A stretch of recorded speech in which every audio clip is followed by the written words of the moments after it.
दोस्तों, सच्चा सद्गुरु कौन?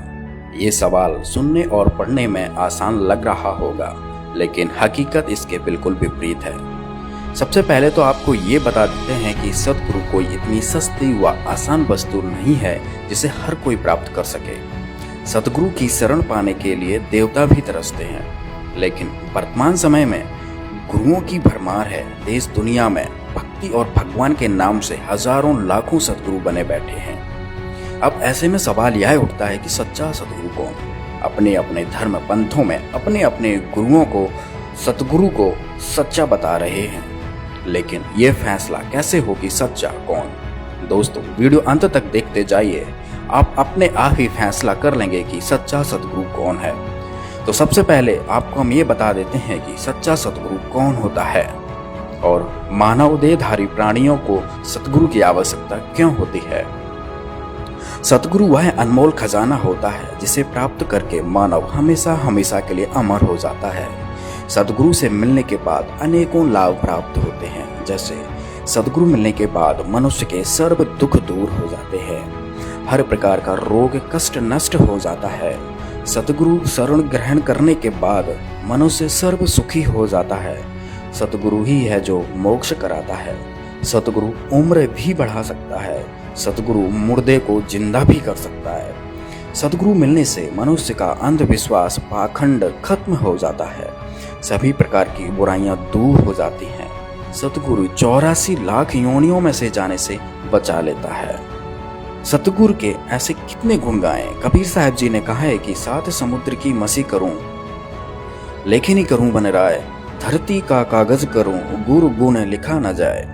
कहने का तात्पर्य है कि सद्गुरु मिलने के बाद मनुष्य को अनेक लाभ होते हैं जिसकी महिमा भी नहीं की जा सकती। अब हम विचार ये करेंगे कि क्या हमारा गुरु सच्चा है तो आपको इस तरह से कोई लाभ प्राप्त हुआ है? क्या आपकी बुराइयां दूर हुई हैं? क्या आपको सुख मिला है? दोस्तों, आप हमें कमेंट बॉक्स में ज़रूर बताएं। दोस्तों, अब हम आपको बताएंगे कि सच्चे सद्गुरु की पहचान क्या होती है। वेदों, गीता आदि में पवित्र सद्ग्रंथों में प्रमाण मिलता है कि जब जब धर्म की हानि होती है व अधर्म की वृद्धि होती है तथा वर्तमान के नकली संत महंत गुरुओं द्वारा भक्ति मार्ग के स्वरूप को बिगाड़ दिया गया होता है, फिर परमेश्वर स्वयं आकर या अपने परम संत को भेजकर सच्चे ज्ञान के द्वारा धर्म की पुनः स्थापना करता है। और इसकी पहचान यह बताई है कि वर्तमान धर्म गुरु उसके विरोध में खड़े हो जाते हैं, राजा प्रजा को गुमराह करके उस पर अत्याचार करवाते हैं। सच्चे सद्गुरु की पहचान में कबीर साहब जी ने बताया है कि जो मम संत सत उपदेश दृढ़ावे, वाके संग सब राड़ बढ़ावे। अर्थात जो सच्चा सद्गुरु होगा, जो सच्चे ज्ञान को देगा, उसके साथ सभी झगड़ा करेंगे। दूसरी पहचान है कि सच्चे सद्गुरु को सभी धर्म ग्रंथों का ज्ञान होता है। गरीबदास जी अपनी वाणियों में कहते हैं कि सद्गुरु के लक्षण कहूँ, मधुरे बैन विनोद, 4 वेद 6 शास्त्र कहें 18 बोध। अर्थात जो सद्गुरु होगा उसको सभी शास्त्रों का, सभी धर्म ग्रंथों का, जितने भी दुनिया में सद्ग्रंथ हैं, सबका ज्ञान होता है। तीसरी पहचान बताई है कि सच्चा सद्गुरु एक दिन में 3 समय की साधना बताता है। इसका प्रमाण यजुर्वेद अध्याय 19 मंत्र 26 में प्रमाण मिलता है। चौथी पहचान बताई है कि जो सच्चा सद्गुरु होगा वो 3 प्रकार के मंत्रों को 3 बार में उपदेश करेगा। इसका विवरण गीता जी में भी है, कबीर सागर में भी है और वेदों में भी है। पांचवी पहचान बताई है जो कि सबसे महत्वपूर्ण है और बहुत ही आसान है, जिससे आप नकली और असली की पहचान कर सकते हैं। कबीर साहब जी बता रहे हैं, संतो सतगुरु मोय भावे, जो नैनन अलख लखावे, ढोलत डिगे न बोलत विसरे, सत उपदेश दृढ़ावे। आँखें न मूंदे कान न रूंदे, ना अनहद उलझावे, प्राण पूंज क्रियाओं से न्यारा, सहज समाधि बतावे। अर्थात जो सच्चा सद्गुरु होगा वो किसी भी प्रकार का कीर्तन, नाच गाना, मेडिटेशन, आंख बंद करवाना, कान बंद करवाना, श्वासों के द्वारा क्रियाएं करवाना, ये कुछ नहीं बताएगा। छठवीं पहचान बताई है कि सच्चा सद्गुरु वह होता है जो आपको 2 अक्षरों की जानकारी देता है। जय पंडित तू पढ़िया, बिना 2 अक्षर 2 नामा, प्रणवत नानक एक लंघाए, जे कर सच समावा। तो इधर गुरु नानक जी बता रहे हैं कि जो सच्चा सद्गुरु होगा वो आपको 2 अक्षर की जानकारी देगा। कबीर साहब जी ने भी कहा है कहें कबीर अक्षर दो भाख, होगा खसम तो लेगा राख। ये भी सच्चे सदगुरु की पहचान बताई है।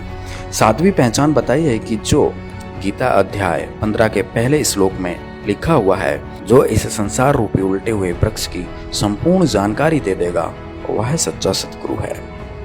सतगुरु की और भी कई पहचान बताई गई हैं, लेकिन अभी हम इन्हीं बिंदुओं के आधार पर सच्चे सतगुरु की तलाश करेंगे।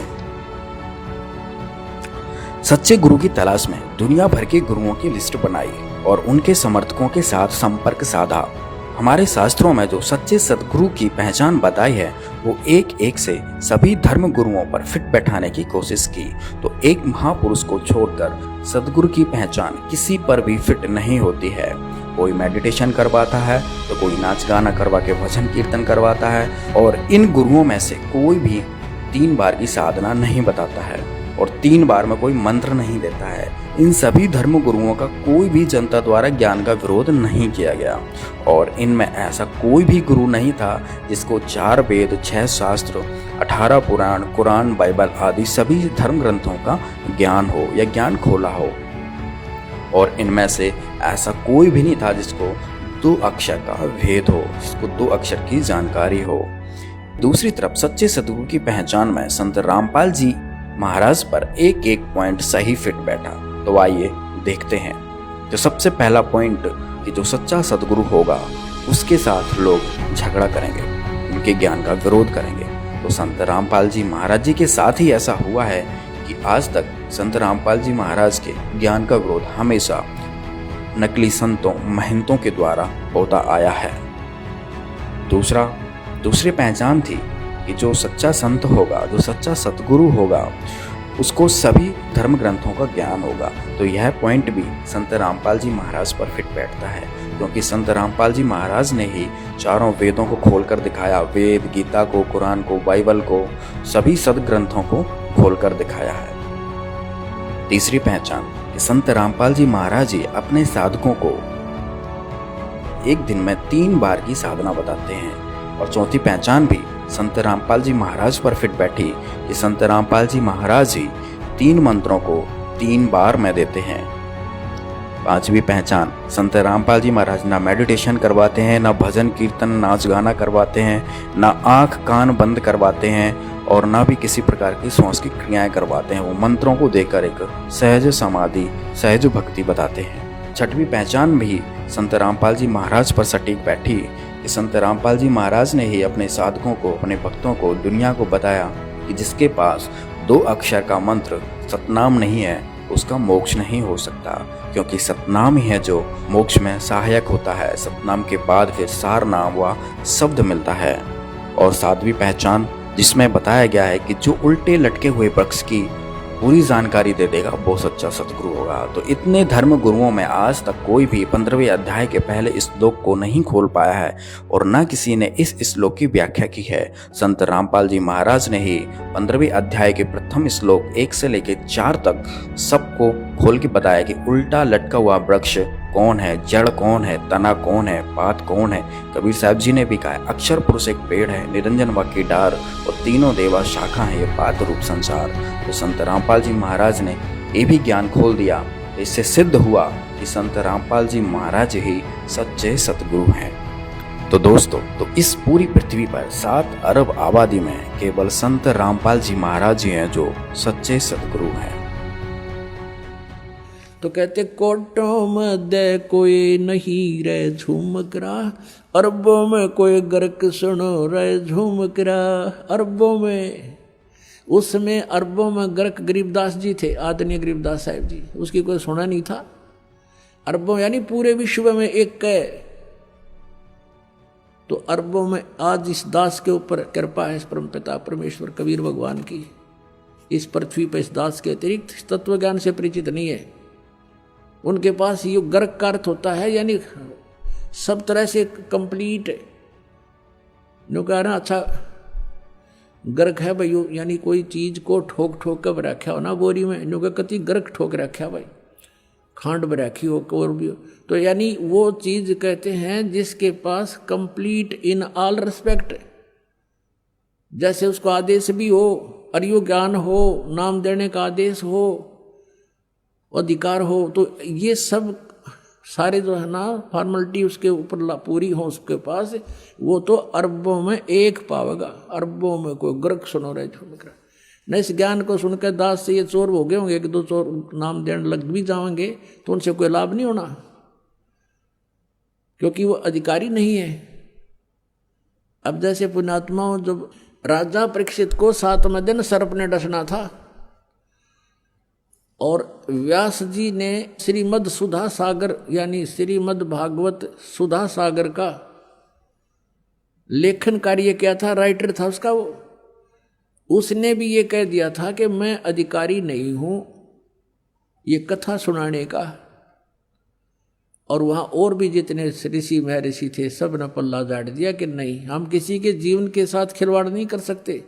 कारण क्या था कि 7वें दिन परिणाम आना था, तो सब ने पीछे हट गए। वो बुद्धिमान थे, ब्राह्मण थे कि नहीं, हम क्यों किसी के जीवन के साथ धोखा करें, हम अधिकारी नहीं हैं कि इसकी जीवन रक्षा कर सके, यानी इसको वो लाभ दे सकें जो इस कथा सुनाने से हो सकता है, पाठ से।